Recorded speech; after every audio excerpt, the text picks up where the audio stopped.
Super phosphate का फसल में अहम रोल होता है। सुपर फास्फेट के बारे में आज की वीडियो है और सुपर फास्फेट के बारे में आज हम पूरी तरीके से बात करेंगे कि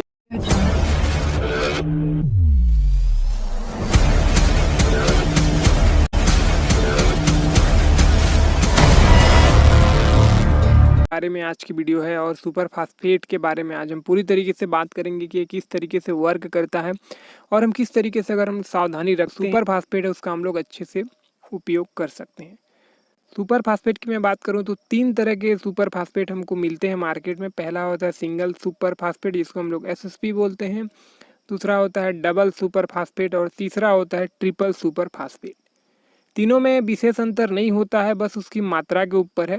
जैसे कि सिंगल सुपर फास्फेट में 16% होती है और डबल सुपर फास्फेट में लगभग 36% और ट्रिपल सुपर फास्फेट में लगभग 44 से 46% तक उसमें फास्फोरस की मात्रा होती है। सामान्यतः जो हमको बाजार में मिलते हैं वो होता है सिंगल सुपर फास्फेट और जो सोसाइटी के माध्यम से भी हमको प्राप्त होता है।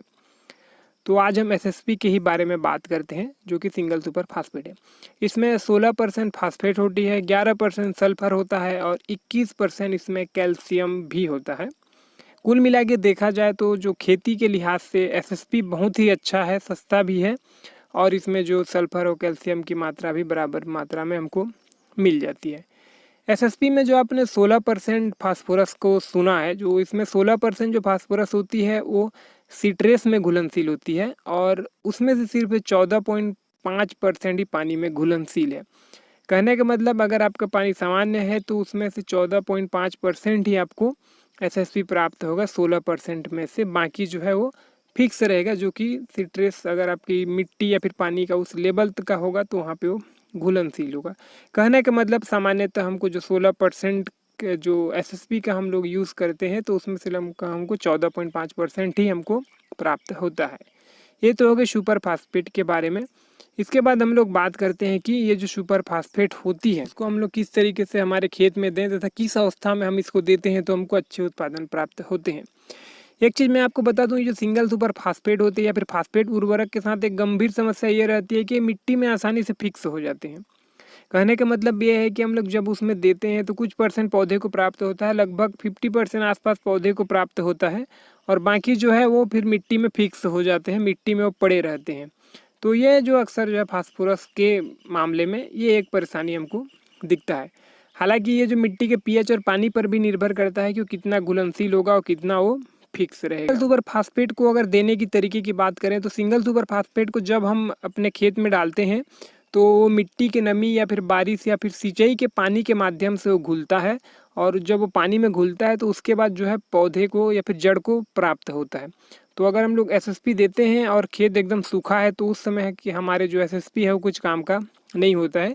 तो इसीलिए जब भी आप एसएसपी का यूज़ करते हैं तो या तो आपकी मिट्टी में नमी हो या फिर उसके बाद आप तुरंत सिंचाई कर। हालांकि फास्फोरस का काम तो जड़ में ज़्यादा रहता है तो इसको जड़ के आसपास ही देना सबसे बेस्ट रहता है। इनमें एक सवाल आता है कि ये जो सुपर फास्फेट है इसको हम लोग कब दें, बुआई के समय दें। कई ठो किसान ऐसे रहते हैं कि बुआई के समय देते हैं, कई बाद में यूरिया या फिर कुछ अन्य खाद के साथ भी छिड़काव करते हैं।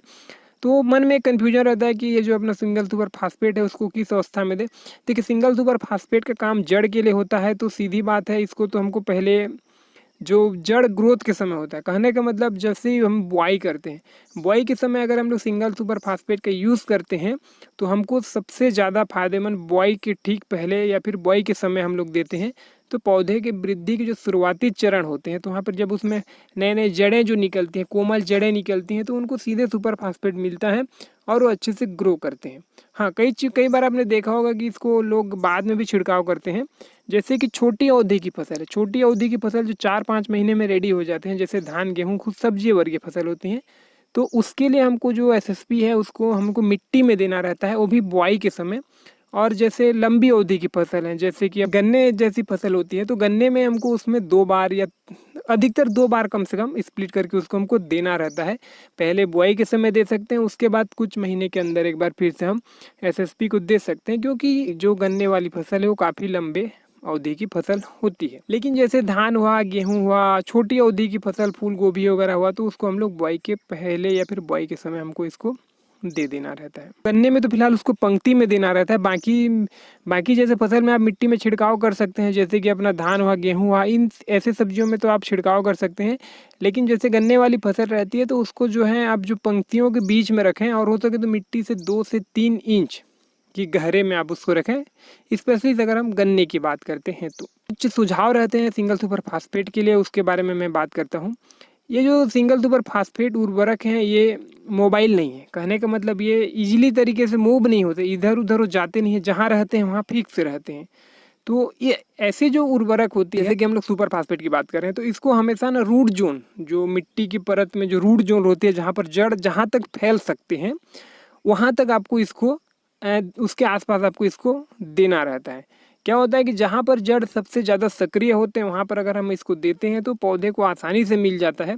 बाकी जो फसल रहते हैं वो इधर उधर मूव भी होते हैं, जैसे यूरिया हुआ अपना, तो उसको आप कहीं दूर भी देते हैं तो उसको जड़ आसानी से उसको प्राप्त कर सकता है। लेकिन एसएसपी के मामले में ऐसी नहीं होता है। जहाँ पर अगर हम लोग बात करें कि जैसे फलों वाले पेड़ है तो उसमें थोड़ा सा आपको गहरे में देना है। और एक चीज़ जो आपको ध्यान रखना है कि अत्यधिक अम्लीय मिट्टी जैसे होती है तो उसमें आपको एसएसपी को नहीं देना है। उसमें आप पानी में घुलनशील एसएसपी को पौधे में छिड़काव कर सकते हैं। क्या होता है जहाँ पर अत्यधिक अम्ल होती है तो वहाँ पे ना इसको ये ढंग से घुलता नहीं, ये फिक्स होते जाता है। ये बहुत ही कम घुलेगा, 2-4% ही घुलेगा, बाकी सब रह जाएगा। 70-80-90% जो भी बचेगा वो रह जाता है। तो अम्लीय मिट्टी में इसको देने से परहेज करें। अत्यधिक अम्लीय में कई बार क्या होता है कि हमको देना ही पड़ जाता है, तो ऐसी अवस्था में इसमें जो है आप चूना भी मिला दें साथ में, और चूना मिला के आप इसको फसल में दें। तो उससे क्या होगा कि अम्लीयपन को वो चूना कम करेगा वहीं पर आसपास में, तो ये घुलनशील अवस्था में आ जाएगा और पौधे को आसानी से प्राप्त हो जाएगा। इतनी जो बातें हैं एसएसपी से। और ये वाले जो सवाल पूछा था, अभिनव ने पूछा था हमको एसएसपी के बारे में, तो उसी के लिए है। अभिनव जी को आपको जो सवाल है उसका जवाब आपको मिल गया होगा, और उम्मीद है आपको भी ये कुछ काम आए। और अगर काम आए तो वीडियो को आप लाइक ज़रूर करिएगा, और अगर आप नए हैं तो हमारे चैनल को सब्सक्राइब करके उसके बगल में घंटी को प्रेस कर दीजिएगा। तो फिर वीडियो को देखने के लिए आपका बहुत बहुत धन्यवाद।